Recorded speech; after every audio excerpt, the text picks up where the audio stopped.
All right, P. McGee back again to make a slight adjustment to the most recent video on the BML power rankings. As Bankler made an adjustment to his team in the middle of the power rankings video, and I want to give him a proper team analysis. And then I also wanted to close out just with a quick examination of my team to kind of highlight what I'm going for. I'll give it some points. Obviously, that the points for that team have extraordinary bias, so I won't be offended if everyone disagrees with them, and they're probably going to lean a little higher than others simply because I know exactly what my pieces are trying to do, and I'm not going to feel uncertain about any issues or hiccups with those. So we're going to go right back in with Bankler's team and do a revision, and then we'll close out with mine. So Bankler's new team, as part of the Vicious Vika Vaults, has Celesteela, which he maintained, and the Jellicent, which he maintained. He has now added a Victini, a Keldeo, Crocodile, Rotom Mo, Dragalge, Slurpuff, Swellow, and then the Mega Aerodactyl. Looking at the speed tiers, we've got a nice 150 with the Mega Aerodactyl, and then we make a pretty sizable drop to the Swellow. Swellow is an awkward 125 speed tier. It's not an overly good mon. It's not going to make a lot of appearances, and a lot of things aren't naturally going to reach 125 anyway, so it's not going to end up being a speed tier that's highly respected. And so we really see more so as a 150 to the 108 drop with the Keldeo, which is obviously a really respectable mon that you have to outspeed if you can outspeed. Things like Mega Diancie cannot afford to underspeed a Keldeo. So that 108 is really solid. From there, we drop to 100 with the Victini, also a really good mon, also a really solid speed tier. Crocodile at 92 is a really good mon. Then we get the Rotom Mo, which is a really nice defog option at 86. Drop from there to 72. Slurpuff is, in fact, something you have to be careful of, and that 72 is pretty solid overall. 61 with the Celesteela, 60 with the Jellicent, that range. Celesteela has the potential to be offensive, so it can do some interesting things with like a automized Meteor Beam sweep or an automized physical sweep. And then we drop off at the very end to the Dragalge at 44, which is actually a really solid mon. You have to respect its speed tier. You have to respect its ability to creep because adaptability with its stab combination of poison and dragon is really dangerous. And it's just a mon that can do a lot at that speed tier, which is really notable. So with all of that in mind, let's look at those type matchups again. The type chart, we've got a dragon in the Dragalge, a steel in the Celesteela, and then we have a fairy existing now with the Slurpuff. Dragalge and Slurpuff are a little bit more on the niche side, not tremendously. Dragalge has a lot of usability and can do a lot of things and can be a really explosive spec set. So it will see some decent usage.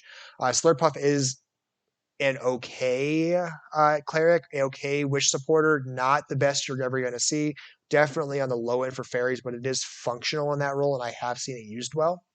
And then it has a somewhat scary belly drum set that you have to make sure you have an answer for because that can just decimate you if you leave yourself exposed to that on any given week. So it has some utility and some nicheness. Not my favorite, but it's also not necessarily a bad core either. And then we look at the fire, water, grass core, which is actually a really, really good core. So we've got Victini, fully capable of being a very offensive Victini, has obviously the 100s in the stats as a mythical to be functional in a defensive role if you need it to, or at least a bulkier role. We've got Keldeo as an offensive water, which is paired really nicely with the Jellicent as a defensive water to really synergize that out and make sure you have that bulky water access still on the team. And then Rotom Mo offers a really nice grass type that has a lot of things it can do with defog, a fun type combination with the electric, volt switch for pivoting, has the ability to be offensive, can be bulky, although grass electric isn't the best bulky combination. It has the stat line to do it at least.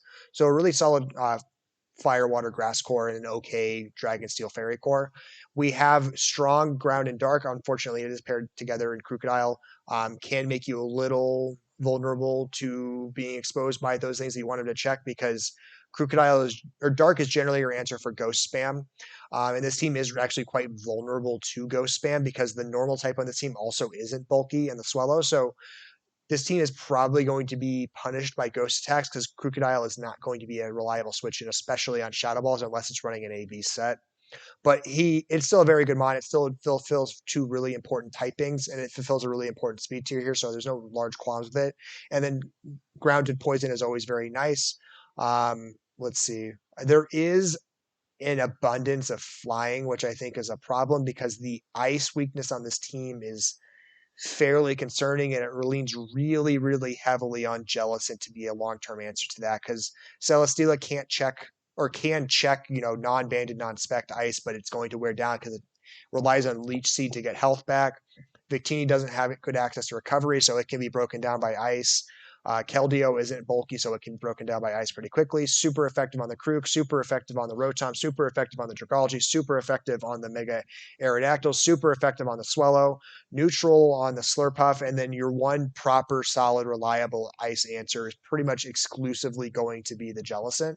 So this is not a team that's well suited to handle ice. Something like a Weavile is going to be very, very difficult for this team to manage because that ice dark combination is just going to be really oppressive, plus the priority so that things like Aerodactyl are also struggling to deal with it if Aerodactyl's been chipped down. So we'll see how that's addressed. I don't think Swellow's a good fit here. I think Swellow is problematic and really seems to only exist for a speed tier. I think that could be better positioned into a different normal type. Maybe something like Chinchino would be a better fit on this team with a 115 speed tier, which is much more respectable. It requires you to outspeed it because Banded Chinchino can really break you apart. But I don't think that uh, the Swellow is the correct mon on this team. But overall, much more solid uh, typings than the original team. I think it's solidly, we're going to say like a 7.5. I think there's an overabundance of flying that probably should be addressed. I don't see a couple of types on here that you may want to see. Let me go through this. 1, 2, 3, 4, 5, 6, 7, 8, 9, 10, 11, 12. 13, 14, 15, 16. Actually, they're only missing, what is it, Ghost and Ice? Okay, so they're not missing any types, but there's a really excessive amount of flying on this team. And the problem with all that excessive flying, and we'll get to that shortly, is they have all this flying, but none of it is good hazard control. These are all bad hazard control pieces. And so you're leaning on a type and you're not even getting what it should generally offer, which is good defog. But we'll leave it at a 7.5 for now because all the types are being much better hit this time. They're not overly leaning into any one type except for that aforementioned one. I think Double Water here is fine on this team because Jellicent and Keldeo are serving two very different roles, and so it's not a big deal. Speed tiers are much more improved. 150 is a really scary one that's going to be a problem. And then the real issue, though, is 108 is the next most respectable speed tier. I don't think Swellow is going to generate a lot of consideration to outspeed because so few things hit that 125 that it doesn't really matter. Things like Noivern hit 123, and because they hit 123, they don't care about catching Swellow or tying Swellow, so they're just going to fall all the way down to Keldeo at 108. So we go from 150 to 108 a lot of times, but we have things at 100 or above now, which is the original team did not. Keldeo is really respectable. Victini is really respectable. Swellow has utility. I think Chinchino would be a better served fit, but we'll see what he does. And then we have much cleaner drops from 100 to 92 to 86 to 72 to 61 to 60 to 44. So really clean the rest of the way. I think if Chinchino were to slide in there as that last fit, or maybe reposition it with a different normal with some speed at somewhere in the 112 to 122 range, I think that would be much better serviced on a team like this. But we'll see what that changes. I think overall, though, much better improved. I'm going to give it a solid 7.5. I would just like to see a little bit cleaner. I'll give it an 8. If I would just want to see a little bit, I would want to see something between 150 and 108 that forces people to respect it and match or outspeed it if they can, because Swellow isn't that mon. I don't think Swellow is going to get that consideration, so Swellow's not really doing its job as a speed tier. Next up, hazards. So we've got rocks on the Crocodiles, T-spikes on the Dragalge, webs on the Slurpuff, and then technically rocks on the Mega Aerodactyl. I would have liked to have seen a bulky setter for Stealth Rocks. Crocodile doesn't have bulks. Aerodactyl is almost never going to run Stealth Rocks. It's just almost always facing 4 move slot syndrome. So to try to put rocks in there on top of that, I think is not going to pan out. Slurpuff is a solid Weber, and this team actually does appreciate the Slurpuff webs quite a bit because Crocodile gets really scary when it starts outspeeding things like that. Victini, able to run a band and still outspeed everything, is horrifying. Keldeo being at that 108 and being able to run specs is horrifying. Dragalge starts to outspeed some things at some interesting speed tiers. I think Dragalge can get close to catching base 100s. I don't think it quite gets to base 100s, but it gets close. Um, and so things when webs start to come down, the speed tiers get really interesting. I just would have liked to have seen a bulkier rocker. I think that's the only thing that this is missing is a reliable bulky rocker that can put that up because you're not going to reliably get rocks up as much as you want. It's pretty much crocodile or bust with that. And then Dragalge is a good toxic spiker. I like Dragalge as a toxic spiker because it can set those. It has like a really good special defense stat and it has momentum with flip turn. So it has a really easy time setting them and then pivoting right out into offense. But I just think it's missing a rocker and there's no spikes access. So I'm going to give it, I'm going to give it a 3.5 just because the only reliable hazard setter that you're going to run with any sort of consistency, I think, is going to be the Crocodile. I don't think you're going to be able to fit T-Spikes in there on Dragalge or bring Dragalge enough. I don't think Web Slurpuff is the way to go most of the time because you're wanting it to maybe be a sweep set sometimes or just a bulkier fairy and there's no room to slot it in with Wish and Protect and attacks, but it's not bad. It's nearly a 4, but I'm not quite. I don't think I'm quite ready to give it a 4, just because I think the most of the setters are very unreliable. And then looking at the hazard control, um, Rotom can defog, really great defogger. Pretty much the only piece of hazard control in this team, though. Celesteela can't defog. Swellow can defog, but it's just so frail, it's not a good defogger. Same with Mega Aerodactyl, and Mega Aerodactyl can't even protect itself with boots, so it's eating 25% chip to defog, which means it's just not a reliable answer to Stealth Rocks. And this team is going to be bothered by Stealth Rocks quite a bit, I think, because Celesteela is going to eat the 12% every time. Victini would like to not be forced to run heavy duty boots. It would like to be able to run band or something like that. So taking away that option is not going to be ideal for Victini. Um, and then, pieces like the Rotom are eating 12%, everything else eating 12%. And the Mega Aerodactyl is eating 25% every time without fail. And the Mega Aerodactyl wants to come to pretty much every game. So this team is going to be dealing with a lot of Stealth Rocks getting put up because this team is vulnerable to them. And there just isn't good Cleric or good hazard removal options. Really exclusively just the Rotom Mo. I don't think the Swallow is ever going to succeed as being a defog option. And then the cleric role, Slurpuff's okay. Slurpuff's not the worst cleric you could get, not the worst wish support option you could get. Decent at that job, but it's not spectacular. I think it has access to aromatherapy. It might, but it's the only one that can use it. If it does, nothing else on the team has access to any sort of heal bell or aromatherapy. So this team is vulnerable to toxic spam, to burn spam, things like that. Because if rocks are up, then you don't have a lot of mobility with something like Victini to come in and absorb Will-O-Wisps, or something like Dragalge to come in and avoid a toxic, things like that. So the team might struggle with hazard control a bit as this goes on. We'll have to wait and see. But I do have concerns about its survivability throughout a game because not a lot of pieces reliably heal, and Slurpuff is not the best wish healer. So I'm going to give this, I think, a 5 just because the defog is really, really problematic, and the wish support is okay but not great. Finally, the eye test. This team is definitely improved from the original version. Celesteela, Victini, Keldeo offer a lot of versatility in terms of their move sets and the kind of things they can do. Keldeo can be really scary as just a momentum piece with like a Scarf flip turn or a Specs flip turn. Subcom Mine is really dangerous. Victini can do a lot of things. Celesteela can do a lot of things. Mega Aerodactyl is just a really potent win condition, which is the thing that team needed and it didn't have before, was just a reliable win condition. So I think the Mega Aerodactyl succeeds in that role. And then you get a lot of expected,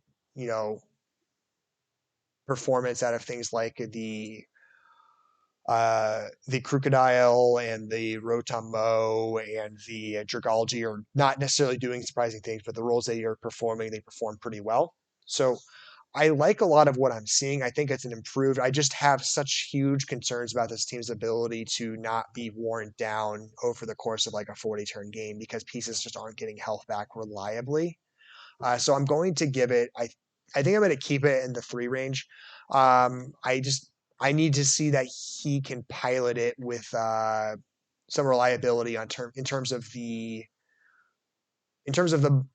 uh, I guess the frailness of it. It's not necessarily a frail team, but it just has such little access to getting health back because Jellicent can heal with recover. Slurpuff can heal with Wish, and then we have a couple of roosters that are not great roosters and usually don't want to slot roost in because they're too frail anyway, and a Pain Splitter with the Rotom Mo, and that's really it. And so I think this team is just going to be really prone to being worn down, and so it's again going to be a similar problem to the original team where he will be relying on controlling the momentum of the game at all times because if he loses that control and he's forced to play defense, his defensive pieces just don't hold up long term because they struggle to get health back. Like I said, overall, it's an improvement from what was there before. The hazard control option or the hazard control concern remains, and I would like to see that more readily addressed than just Rotom Mo. So that's his team. We'll finish with talking about my team, what I'm trying to do, where I am happy with it, and where I think faults lie. So the Potown Pyukamukus, the team consists of Tapu Koko, the Corviknight, Mew, Claydol, the Como-o, Nihilego, the Cinderace, Audino, Volbeat, Mega Gyarados, and the Leafeon. So we're looking at the typings overall. The only things I believe I am missing are Ghost and Ice, which I rarely draft anyway. I will get Ghost with some frequency, but I almost never draft Ice unless it's like Weavile or Frostless. Those are really the only Ice pieces I ever pick up. So not having it again in this draft is no surprise to me. I don't think I'm lacking in that regard. If we look at my Fairy Steel Dragon Core, it's really, really good. I've got myself a Tapu Koko, a Corviknight, and a Como-o. Really, really scary offensive core. Really decent at playing defense with the Como and Corviknight if I needed to. Really strong sweep options with the Como and the Koko if I need them to. So a lot of fun versatility there. My Fire Water Grass core is decently solid, albeit not perfect. Cinderace does a really good job at its role as an offensive fire piece. The Gyarados is obviously a strong sweep piece, but it also has a lot of built-in bulk to it. A lot of its mega evolution points go into special defense and defense, and it has like a 90, 95-ish HP stat, so it has a lot of good bulk to it, and it can be a bulky water if I want it to. Leafeon is understandably not a great grass piece. I am trying to use it mostly as a speed tier. It has pivot potential. It has additional cleric potential, but really just trying to slot in a 2 point grass mon. So it's obviously lacking compared to the rest, but I like what it's doing on this team overall. I have solid poison type in the Nihilego. I have an okay ground type in the Claydol. I've seen Claydol used to some solid success. I am okay having the redundancy in the psychic typing because it's a bulky psychic, which gives Mew, who is a late addition to this team that fortunately dropped in free agency and I was quick to pick it up. It lets Mew not be reliant on that bulky psychic role because I have another mon that can fulfill it if I want Mew to be something else in that matchup. And that's the important thing with a Mew team in general is you want Mew to be as versatile as possible. You don't want it being confined to any one role. So I was happy to have an additional psychic piece so that I can let that be my fat psychic in a matchup if I need it to, and Mew can be something else.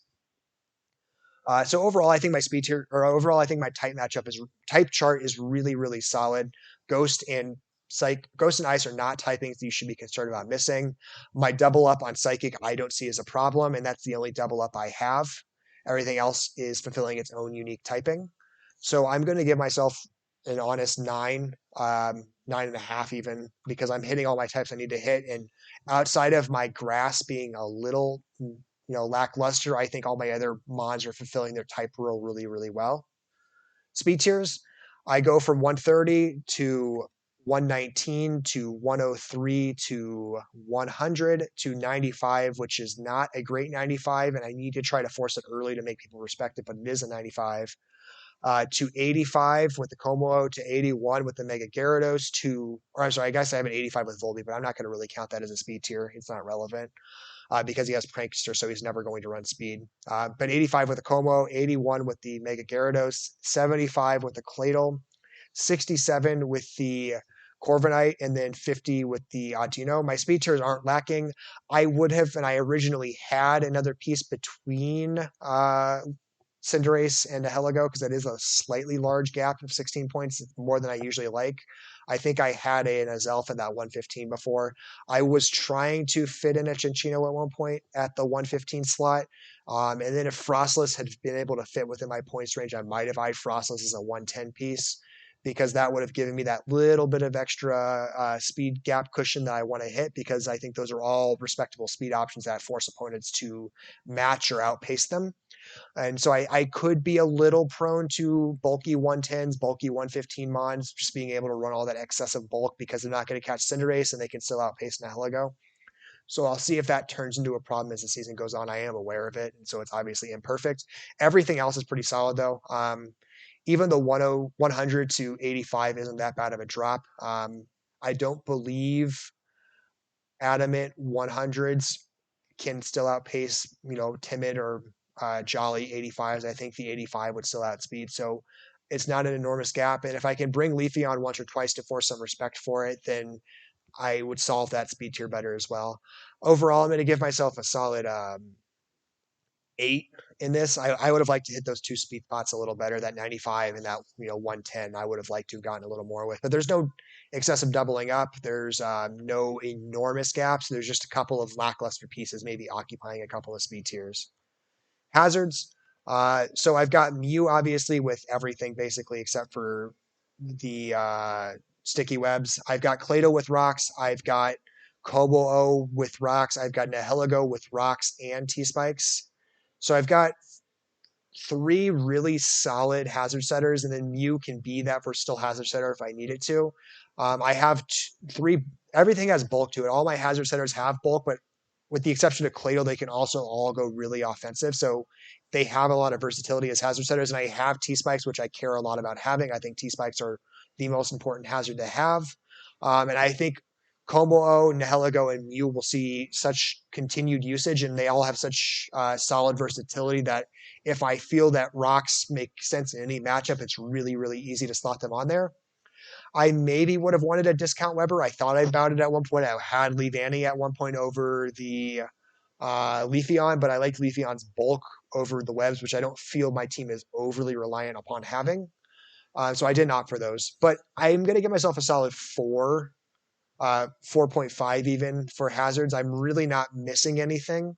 I don't need webs on this team, and I have T-Spikes, and all of my hazard setters have a pretty easy time coming to all my matches, and I'm not relying on Mew to be my hazard setter, although it can be in the right matchup if I need like a bulky T-Spiker or a bulky Spiker, then Mew could obviously serve that role, but Mew doesn't need to be it either, which is really important. Looking at my hazard control, this is going to be the one time I am going to support myself really hard and give myself a really high rating on it. I have Tapu Koko, which can defog. I have Corviknight, which can defog. I have Mew, which can defog. I have Clado, which can rapid spin. I have Cinderace, which can court change, and I have Volbeat, which can defog. Corviknight's probably going to come to every match and is more than happy to run defog every match. So I almost always have reliable hazard control with ease. But if I can't run it for some reason, I have Rapid Spin really accessible on the Claydol. Court Change is really good anti-hazard play to keep things in check. There could be a matchup where Volbeat makes sense this season. It could be a defog or prankster option, which might be helpful. And then Tapu Koko has it as well, although I don't expect to run it. I have on in the past on the Tapu Koko. Overall, though, I think my hazard control is really, really optimal. A lot of pieces that like to come to matches can come to matches and easily be hazard control or anti-hazard play in the case of Cinderace. So I really don't think I'm lacking in any regard for good hazard control, and I don't see myself ever having issues slotting in a hazard control piece or putting it somewhere on a team or running multiple if I want to. So I'm going to honestly give myself a solid 10 out of 10 here. I don't think I'm lacking in that role. And then if we get to my cleric piece, Audino is a really good cleric on this team because my team isn't frail. Cinderace is probably my frailest piece that I'd be wish passing to. Tapu Koko has surprisingly decent bulk. Corviknight's fat, Mew's fat, Cladle's fat, Como-O's fat. As long as I'm not having to hard switch on a physical hit, the Heligo's fat, Mega Gyarados is fat. So I can very easily click Wish with the Audino and then hard switch into any of those pieces, and they can pretty reliably take the hits to get the Wish support. And Audino has the regenerator to work with to get itself healthy again and not have to worry about passing itself wishes, so it doesn't have to be overly stagnant. And then I don't solely need that as my heal bell support because I have Mew as an option and I also have Leafeon as an option. So I have other heal bellers I can lean into if I need to slot another move onto the Audino and I don't have room for heal bell, but I still want to have it for a matchup. I'm not overly reliant on that either. So I truly believe I've really hit the mark on hazard control and cleric, and I'm not concerned about it with this team at all. I think it's really optimized, and so I'm willing to give myself full marks on that and let you guys judge me for it. I don't care. Finally, the eye test. Obviously, I'm biased. I'm going to only give myself a 4.5 on this rather than a 5. Yeah, I'm really greedy with my team. It's hard not to be when it's your own team. You know exactly what you want it to do.